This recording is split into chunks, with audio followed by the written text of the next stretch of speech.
So what is the Easter story all about? Well, it all started a long time ago. No, that's not right. A long time ago is pretty subjective. A long time ago for you might be when Nelson Mandela was released from Robben Island, or when the Beatles broke up, or Wellington defeated Napoleon, or the Roman Empire collapsed, or the Egyptian pyramids were built. But none of them is long ago in the biblical scale of things. In the biblical scale, there is no long ago, there is only forever. God has existed forever. Not a million years, a billion years, a trillion years, not even a Googleplex years. These timescales are simply drops in the ocean to God. He has been around forever and will be around forever. And you can join him forever if you do as he says. Here's God, at least a common representation of God. He's a wise old man. Not really, of course. He has always looked exactly like that. His grey hair has always been grey. He didn't have to grow a beard. He has always had a beard. Those wrinkles of wisdom have eternally been just as they appear here. God is not wise. Wisdom is learnt. God is omniscient. God never learnt anything. God has known everything forever. And God never gets bored, which you might find hard to comprehend. He has nothing to look forward to because he knows everything that was, is, and will be, and he cannot be surprised by anything for exactly that same reason. Now, having existed for an eternity, God decided to construct hell.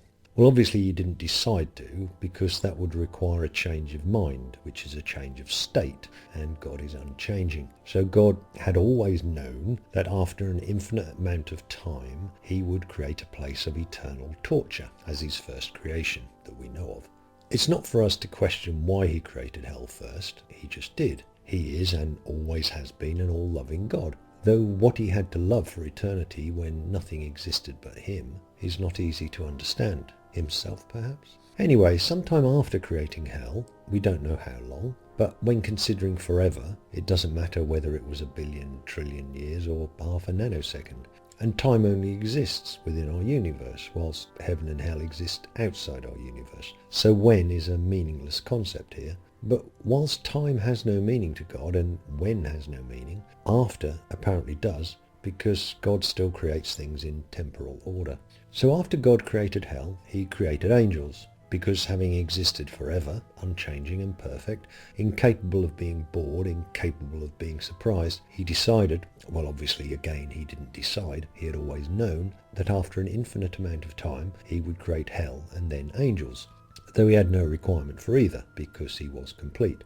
Now the angels didn't like him. Though he is perfect and all-loving and all-powerful and all-just, and though heaven is a more perfect place than we are capable of imagining, the angels, which he had created, did not like it, just as, we must assume, he knew they would not.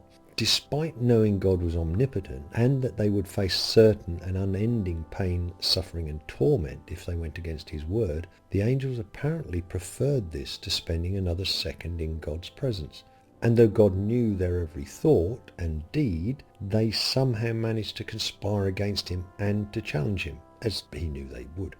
God gave them a chance. He explained the consequences of their actions. We must assume that some backed down, but fully 1/3 chose eternal, unendurable torture in the fires of hell rather than spend another day in heaven.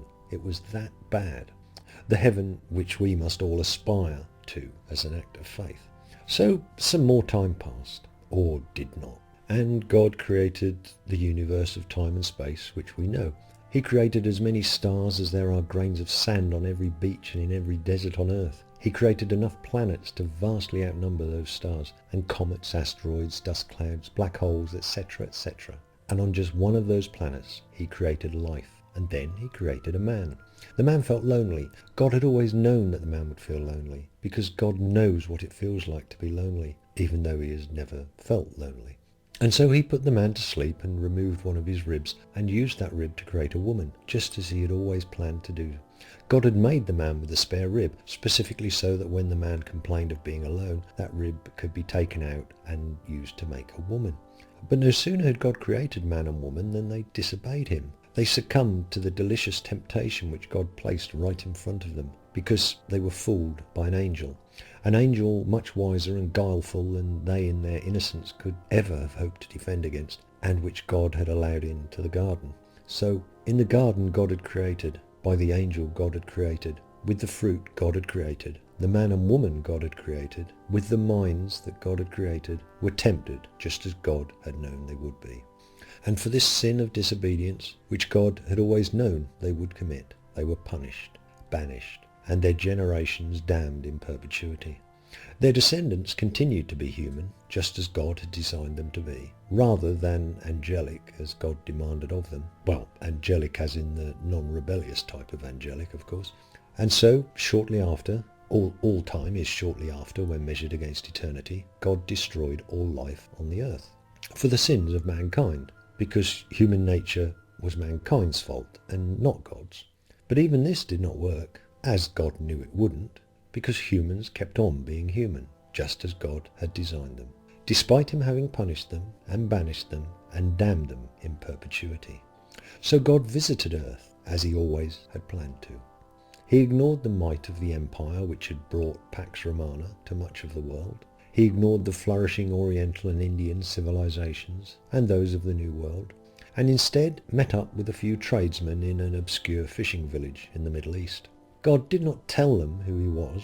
He did not explain anything clearly to them. In fact, he left them scratching their heads when he had gone, because his sole purpose for coming to earth was to pray to himself and get himself killed as a sacrifice to himself, to lift the curse which he himself had imposed on mankind for falling into a trap of sin which he had set in the Garden of Eden.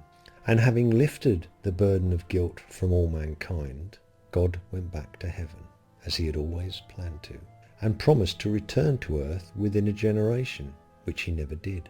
And that was 2,000 years ago, which doesn't quite explain why we are all still born guilty sinners. But at least the Easter eggs taste nice.